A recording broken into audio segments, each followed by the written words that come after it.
If you want to become a film composer, people will tell you that it's virtually impossible.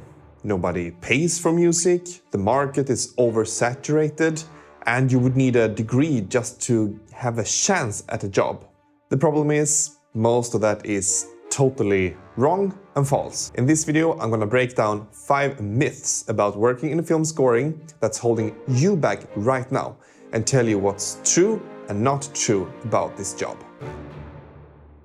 It took me years of hard work, but I have finally landed my first proper scoring gig. So I have seen this transition from aspiring composer to working composer from both sides. Myth number 1 is nobody wants to pay for music, and this could not be more false. Bar owners don't want to pay for music other than in French fries. Serious film production understand the value of music and want to pay accordingly. The problem is more likely in the budget. Making a film is really expensive. And the cost of music, it competes with the cost of camera rentals, locations, paying actors, cameramen.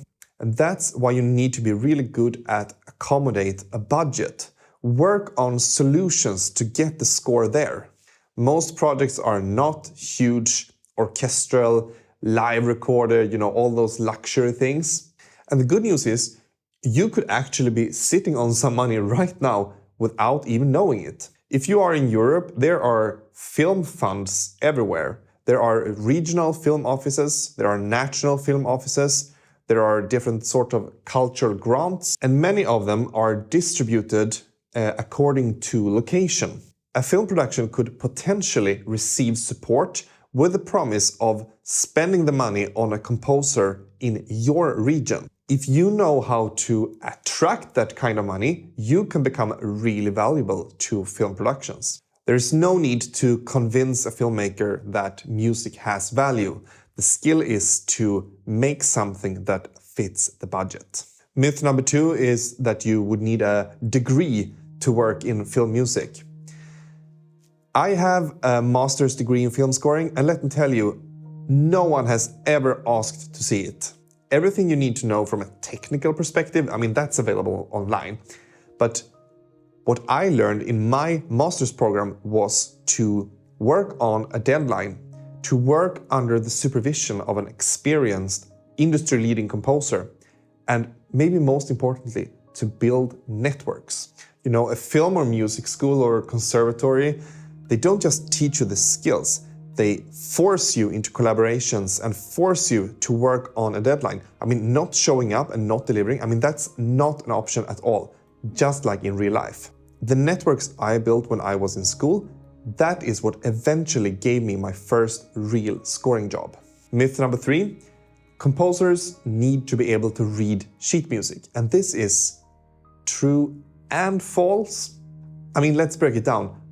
What do you need to do as a film composer? You need to deliver music that fits the film, that fits the story, on deadline, on budget. Everything else is just tools, digital audio workstations, notation, mixing, recording skills. But the thing is, everything that you can't do yourself, you will need to hire someone to do for you. The same goes for, managing your business, handling money, sending invoices, receiving invoices, making social media content. When you start out, you are a one-person music department and you run a one-person media company.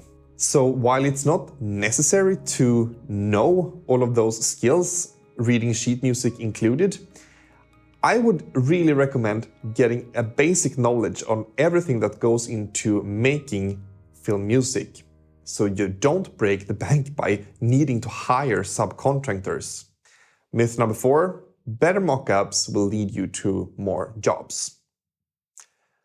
Some of the best mockups I've heard were made by people that have never scored a film. While great programming skills and great production skills is impressive, it's not what locks in the job for you. Filmmakers are usually more interested in storytelling, in emotion, and maybe most importantly, they need to trust you. If you make really good mockups and have impeccable programming skills, maybe reach out to another more experienced composer. Offer your services, they might need them. You can work alongside that composer and learn the storytelling.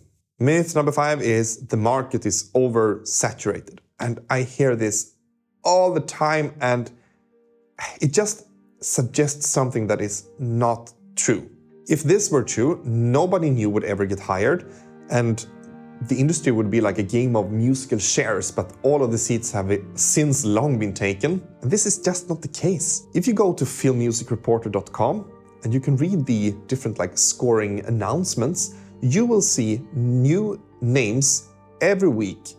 Composers that you have never heard of who have been given their first real scoring gig. I mean, every year, tons of new composers get their first chance. I know because I'm one of them. The market is not closed by any means. New filmmakers are emerging everywhere, and with them comes composers who these filmmakers trust, who they have a strong relationship with, composers who then are given their first chance at a real scoring gig. So if you are trying to get into film music, don't trust these myths that are floating around. Build the skills, build the relationships that will make you reach your goals. It took me many years, but I can finally say that it's starting to pay off. If you found this helpful, then subscribe. I make videos about all things film music related for both composers and for filmmakers. Like this video so more people can find it, and I will see you on the next one. Cheers.